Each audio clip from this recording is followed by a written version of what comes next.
The Colorado River has been in the news, and we all know that there's a crisis with the reservoirs.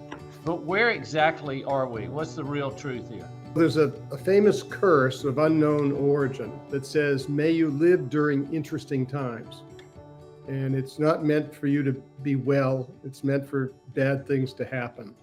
And put that way, I think those of us who depend on the Colorado River are living through interesting times. So you start with the drought, started in the year 2000. It's been relentless, it's been deep, it showed no sense of letting up until about 8 or 9 months ago. And during that period, the reservoirs, the main reservoirs, Lake Powell and Lake Mead, just kept dropping and dropping and dropping. And at some point, it's accelerated because if you think about our Western canyons, they're kind of V-shaped or martini glass shaped. And when you get down toward the bottom, the reservoir doesn't hold as much water for each foot, and they're dropping very, very quickly. We did get a little relief this past year. The snow reservoirs are about 150% of normal, but we're not out of a crisis.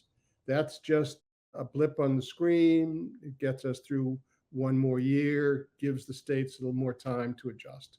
I got indoctrinated into this early, but I, of course, have nowhere near the knowledge you do. So can you just tell us about the history of the laws? It starts a century ago in 1922 in the Colorado River Compact. The states got together with the federal government and they doled out the water to the Colorado. They created two basins, an upper basin and a lower basin. They gave each basin 7.5 million acre feet. Kind of a weird term, but an acre foot is enough water basically to flood a football field to the depth of a foot. So a lot of water. So 7.5 to one, 7.5 to the other. And then in the 1940s, the US and Mexico entered into a treaty, and that recognized Mexico's right to 1.5 million acre feet. 7.5 and 7.5 and 1.5, 16.5. Well, this is where the U of A gets involved. So the U of A started working on the science of dendrochronology, the science of tree ring studies, I think in the 30s or the 40s. But by the 50s and the 60s, it was really a very sophisticated science that came to be the gold standard for measuring flows in rivers. And the men and women across the street from me at the law school issued some pioneer studies in the 50s and 60s showing that the river did not have 18 or 20 million acre feet as the framers thought. Instead, it had 13 or 14 million acre feet. And that's before you consider climate change and evaporation off the great reservoirs. So we were set up for a crisis. Well, why didn't it happen? Well, because we did have these great reservoirs, and 25 years ago they were full, but now they've been going down and down and down. It also didn't happen because the upper basin states weren't using all of their water, but now each one of those states has a proposal for a new dam, a new diversion. So the crisis is really befront. So what's taking place now in terms of policy? What is the plan or the deal announced in May, and has it been formally adopted? In May, the lower basin states came together and proposed a cut of 2 or 3 million acre feet in what they collectively would use. That's a lot of water. And why did they do it? Well, because the federal government said, if you don't do it, we will. Yeah. And the states were, okay, faced with those choices, we can probably come up with something ourselves.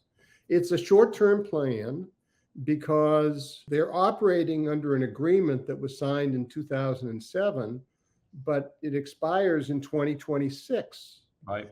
So it's just kind of a stopgap measure.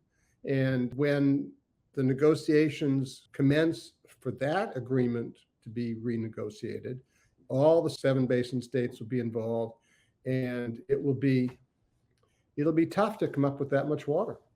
How does the recent Supreme Court ruling regarding the Navajo Nation affect the deal or our partnership in Arizona?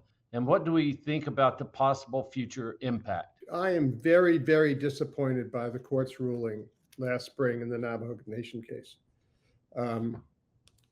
No one doubts that the Navajo have water rights due to two treaties from the mid 19th century for water for their reservation for a permanent homeland. No one doubts that. And yet here they are 155 years later, still trying to get an answer to how much water do they have. And the Navajo Nation, I mean, 30% of the families there don't have running water. The Navajo Nation, the people use a fraction of the water that the people who live in cities and towns across Arizona use. We know from COVID that often the reddest of the red during the dark days of the pandemic was this strip of land called the Navajo Reservation. So they've paid more than their fair share, and we really need to do something about it. What can the U of A do?